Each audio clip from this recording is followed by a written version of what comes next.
Hey, welcome back to, or welcome to my channel. New studio, who dis? So yeah, as I updated in one of my previous videos, my husband got everything moved out of this office into the bigger office, and I was finally able to move my stuff into this office so that I could stop filming at the kitchen table. So I got my books up, my ventriloquist puppets, and I'm still organizing these shelves. And this is my TBR pile, I think. No. Wait, where's my... Yeah, that's for October.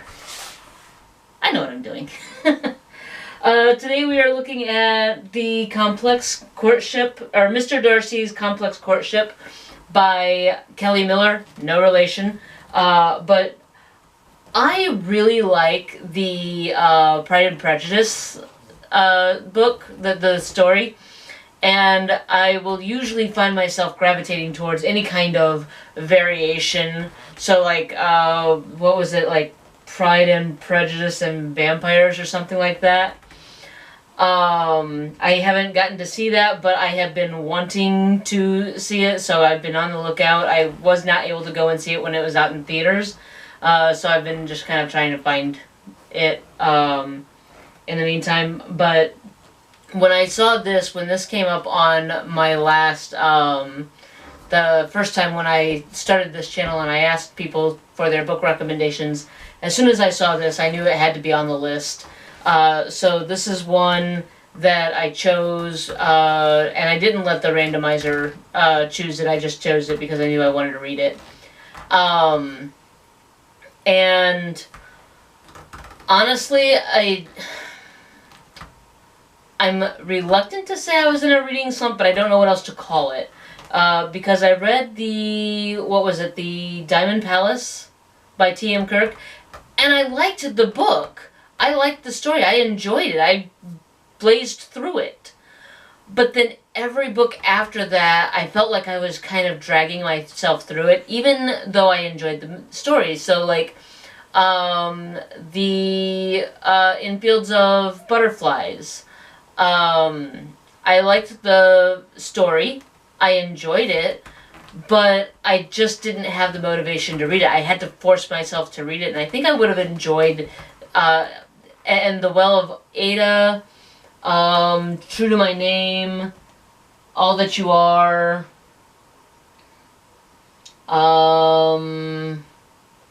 Pearl Fields and the Oregon Meltdown, Camp Sunshine, They Wait in the Woods. All of those books, I enjoyed them. But even the shorter ones, I had no motivation to read them. I had to force myself to pick up the book and read them. And I feel like if I had read them at a different time, then I probably would have enjoyed them more. I know that I enjoyed They Wait in the Woods and Camp Sunshine more because they were different, because I had been reading so much fantasy that I was kind of getting burnt out on fantasy. So They Wait in the Woods and Camp Sunshine were really nice, a nice refresher. And the other thing is, if it wasn't fantasy, it was romance. So True to My Name and All That You Are were romances, and I still enjoyed those books. But I still had to, I felt like I was forcing myself to, like I was reading them because I felt like I had to, rather than I really wanted to. And like I said, with All That You Are, it got so much hype that I was afraid I wasn't going to like it when I did read it. And then I was pleasantly surprised that I did like it. And then Pearl Fields was... Pearl Fields and the Oregon Meltdown, like I said, is not told in your typical storytelling way. It's just kind of a transcript of her recording. So at first it was hard to get into because of you're not getting the story the same way you would normally get it.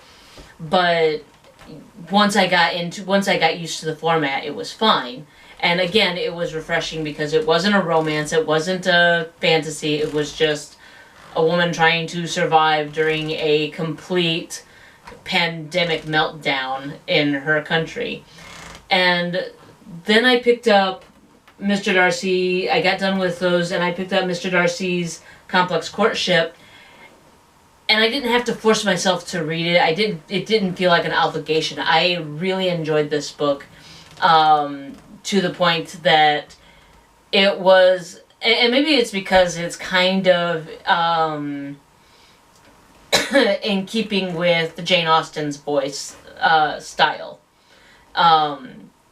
That, you know, and their familiar characters. So I think that there was a lot going for this book for me. That it wasn't a fantasy, it wasn't a traditional romance, it was written in a Victorian style, it was characters I'm familiar with, and it just kind of felt like coming home to a warm hug, really. I loved it so much. I loved that Kelly got deeper into the characters and explored the characters more, and you even get Mr. Darcy's point of view, so you get to see a little bit more of his inner thoughts and feelings. And I especially love that it's annoying to me, kind of, that Elizabeth moves in with her aunt and uncle, just because one of the things I loved about Pride and Prejudice was not just her relationship with Mr. Darcy, but Elizabeth's relationship with her father. And, like, she has such a great relationship. Like, she is easily his favorite child. And so when she tells her father of, or when Mr. Darcy goes to ask for her father's, goes to ask her father for her hand in marriage, and brings both the letter from Elizabeth and the letter from Mr. Bingley telling Mr. Bennet what a good person Mr. Darcy is and why he's a good match for Elizabeth, he is skeptical. And he tells him, I will agree to you courting my daughter. However, you must wait a month before the wedding, and you must wait a month before the announcement of the courtship. And you gotta court her in secret for a month. And I was reading some of the reviews, and one of the reviewers, they the way they said it was that they felt like the author was trying to paint Mr. Bennet as a villain, and I did not get that at all. Reading this, it was just a dad being very protective of his favorite daughter. And he even tells Elizabeth, he's like, the reason I want you to wait a month is because I don't want you to get your heart broken. You had such an adamant distaste for this man just a while ago. And now, all of a sudden, he's the greatest thing in the world. And it doesn't jive. Like, are you sure you're not being taken in? I want to make sure you're sure of this before you marry him and find out that he is exactly what you thought he was in the beginning. Because I value and trust your instincts. And if your instincts were right the first time, then no, you should not marry this man. If your instincts at that time were misguided because of the way he presented himself, and now your instincts are in line with who he really is, fine. But I want to make sure that you're not getting your heart broken and that you're not getting publicly disgraced by this idiot.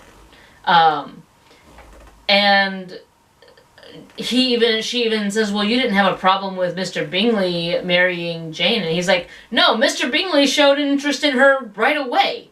There was mutual interest on both sides. Neither one of them told each other that they were insufferable. You used those very words. You told me he was insufferable. You told me he was, all these things, like, what does she call them? Like, uncultured or crude. I can't remember now. It was earlier when she was talking to his own aunt and uncle, Lord and Lady Matlock, and they're like, "Oh, we heard that you," because Lord and Lady Matlock are concerned that, oh, this is just a low-level tradesman's daughter, wanting to marry you for your money. You know, she has no interest in you, and his cousin Richard and Darcy both say, no, she's not in it for the money. If she was, she would have accepted my proposal the first time I asked her. And they're like, what are you talking about? And he's like, yeah, I asked her and she absolutely turned me down because she didn't think I was qualified for her. And they're like, I'm sorry, what? And so they asked, when they meet her, they're like, did you really turn him down? And she's like, yeah. Let's see if I can find it real quick.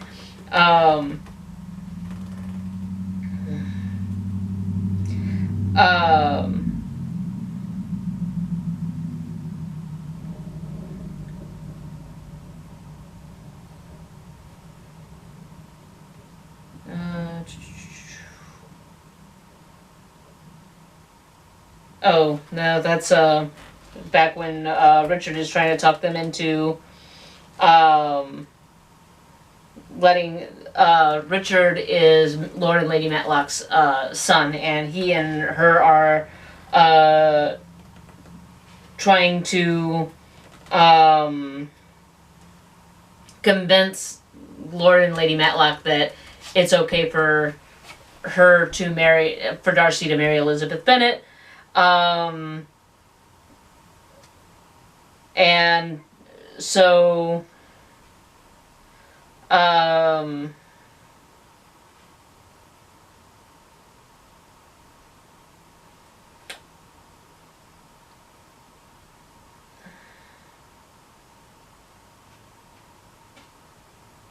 she how does she so Lady and Lord Matlock are obviously high standing. They're Darcy's aunt and uncle, and Darcy is letting them know that he intends to marry Elizabeth, and his hope is that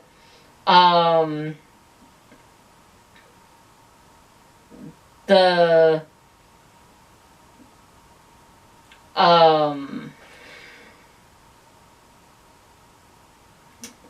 that the lady of the house, Lady Matlock, will help the London society accept Elizabeth as his wife, because London society at this time of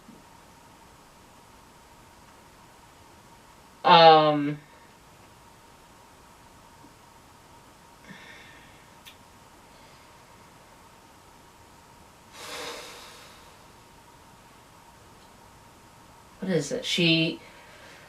London society is very particular about during this time is very particular about the propriety and who should marry who. So if that should if that should be the case, then if Elizabeth marries Darcy, and they're like, hey, no, you're not going to be accepted because you are a low woman and you're just a gold digger.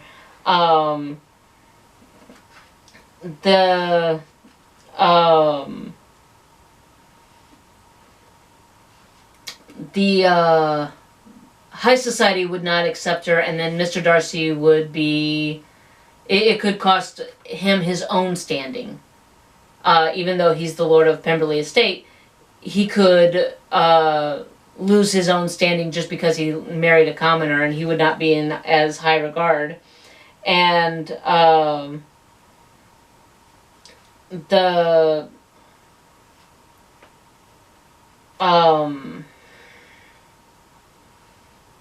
Lord and Lady Matlock can absolutely help in the association of that. I cannot find this for anything. Oh.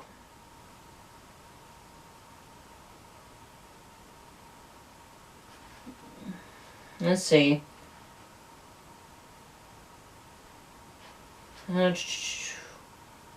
Yeah, okay, here it is. She tells the aunt and uncle, says, from what I understand, Darcy's courtship of you has not been straightforward, and he did not earn your favor during his stay at Hertfordshire last autumn. No, he did not. The fault is entirely mine. Mr. Darcy's sonorous words drew my sight, and his sanguine mien buoyed my confidence. I did not present myself well then. And Elizabeth says, although I once believed Mr. Darcy to be humorless, ill-tempered, and conceited, now I know better. A deep laugh shook the Earl's upper body. You are not the first to have chastised him for that way, and I doubt you will be the last. Of course, none of us would fare well if judged by our worst moments. So, yeah, there's other times that she's had certain words for him, like, she very conceited comes up a lot. She does use different words of pompous, arrogant, conceited, and like I said, Mr. and Mr. Lord and Lady Matlock, Darcy's uncle, are at this point meeting Elizabeth for the first time, and Darcy is hoping that they will see what he sees in her, and that Lord and Lady Matlock will help to get her accepted by London society. And they figure that even Lady Matlock tells her, your father's doing you a favor by keeping this a secret for a month, because it gives me time to introduce you to the courts and to the higher society and get them to accept you on your own merit, and so that they will be more inclined to accept the courtship between you and Mr. Darcy later. Also, it gives you a chance to see if this is really the world you want to enter, because if you're not ready for this, there is a lot that is going to be put upon you. You're going to be expected to go to events and balls and dinners. You're going to be expected to host dinners and parties and balls. And if this isn't the lifestyle you want, better to know that now before everybody knows about this courtship than to find out about it, the way most women do. And she said, so your father's really doing you a favor. And in the meantime, Darcy discovers that he has a secret twin brother that has been taken off from him and his family at birth, and that his mother didn't even know about. And so he sets out to find his twin brother and to bring him home and reintroduce him into society, and introduce him as a member of the Darcy family. Because of the nature of how he was taken away, it could ruin the family because of it being such a scandal. And so there's this now, Lady Matlock not only has to get London society to accept Elizabeth Bennet as a potential lady in the court, but now she also has to get them used to the idea of there's another Darcy running around, and get him accepted, especially since he has a condition. It's not anything that affects his health whatsoever. But the reason he was taken away is because of the color of his eyes, because the midwife that was helping with the delivery thought he was possessed by a demon, and sent her daughter to drown the baby. And the daughter, having compassion on the infant, instead ran the baby to a friend of hers, a friend of their family's, who wanted children and could not bear children. And she just played it off as, oh, there was a maid and she had a baby and she can't take care of it. Can you take care of it? And they're, of course, elated to take in the baby. But the reason the midwife at the time, who was incredibly superstitious, thought that he was possessed by a demon is because he had one brown eye and one blue eye. And so now Lady Matlock is trying to get Elizabeth accepted into polite society because to benefit her nephew, but also trying to get her other nephew accepted, and they're introducing him rather than a brother as a distant cousin. And they are trying to get these two accepted into polite society, the London polite society, as people to take notice of and be friendly and acquainted with. And Elizabeth is a little bit nervous about the whole aspect because Darcy's cousin falls terribly ill, and he needs to go and tend to his cousin and be with his cousin in her final days. And while he's off doing that, Lady Matlock is still working with these two, and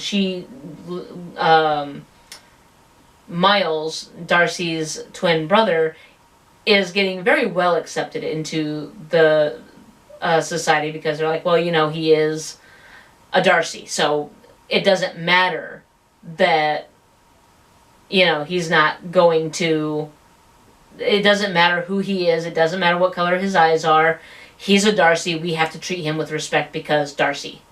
And, but they're a little suspicious of Elizabeth. They keep asking, there's two of them that keep asking, why does Lady Matlock like you? Why did she want to introduce you to us? And she's like, I think she just likes me. And they're like, nope. You're courting one of her sons, right? That's why she wants us to approve of you, because, she knows we're influential people. She knows we're big people. So you're dating her sons. And she's like, no, I'm not dating either of her sons. And they're like, okay. So you're a nobody. Why are you here? Like, we're trying to be nice to you because she wants us to be nice to you, but there's going to be a reason she wants us to be nice to you. So they're trying to pick apart this story of why they know something's up. They know she wants her to be nice to them. They wants her to be accepted for a reason. They just haven't figured it out. And so they're like throwing different things. Are you dating the Colonel? Are you dating their other son? What about Mr. Darcy's distant cousin, Miles? Probably he would be a good catch. He seems taken with you. And she's like, no, we're just friends. And Lady Matlock picks up on this, and she's like, oh yeah, if they like Darcy already, if they like Miles already, then you guys should definitely hang out and be friends. They already know that you're friends with Miss Darcy, Mr. Darcy's sister. And so the more you're friendly with the entire family, the more they're going to accept you. And Elizabeth worries that her being too friendly with, being seen too often with the brother might make Mr. Darcy jealous. And so she asks Lady Matlock, she's like, do be sure to let Mr. Darcy know of this plan and that it was your idea. And she's like, yeah, absolutely. She understands immediately. She's like, you're worried about his jealousy, that's fine. I will tell him. She's on her way to go see the same cousin and visit her before her death too. So she's going to be seeing him shortly. And her father has forbidden her or Mr. Darcy to communicate through letters even. He wants no chance that anybody gets wind of their courtship until that month is out. And they realize that it may be longer than a month, because if Darcy's cousin passes away, then it doesn't make sense, and it seems very improper to plan a wedding while he's supposed to be grieving the loss of his cousin. And the mourning period for a cousin is a lot shorter than, say, for a spouse or for a close family member like a brother or a sister, but it still lengthens that month-long courtship. So they wouldn't be able to announce the courtship soon after the death if she dies short. Like if the cousin dies close to the end of that month, they're not going to be able to announce their courtship, because now the focus has to be on the mourning. But then once the mourning period lifts, then they would be able to announce the courtship. And I know I'm going on and on about this book, but I really did enjoy it that much. And like I said, I don't know if it was just because of the writing style, or that it was a familiar set of characters, or that it was just a different way of, that it was completely different than anything that I've read in the past month. But it definitely feels like this one got me out of my reading slump, and now I'm like really excited to get on to the other stories. The next book I'm going to be reading is Speak the Ocean. That's one I've been kind of chomping at the bit to get to. But as usual, the link for the book will be in the description below, as will a link to one of my books. And if you have a book, if you are a self-published writer or an indie authored book writer, and you have a book that you would like me to read and potentially put on the review on the channel, you're welcome to send that to me. It'll be in the address will be in the description below. I am still planning on doing the 100 books in October. I am working a job outside of this, so everything will depend on my work schedule. Other than that, feel free to comment below what you think of the new setup. Should I go back to the kitchen? Should I change something here? I don't really know where else to put my ventriloquist puppets, so I think they're just gonna, I think we're just stuck with them up there. One of them may be finding a new home at some point. Other than that, please never mind this mess. I am working on organizing that. So, yeah, let me know what you guys think. Alright, that's all I got for you until next time, and bye.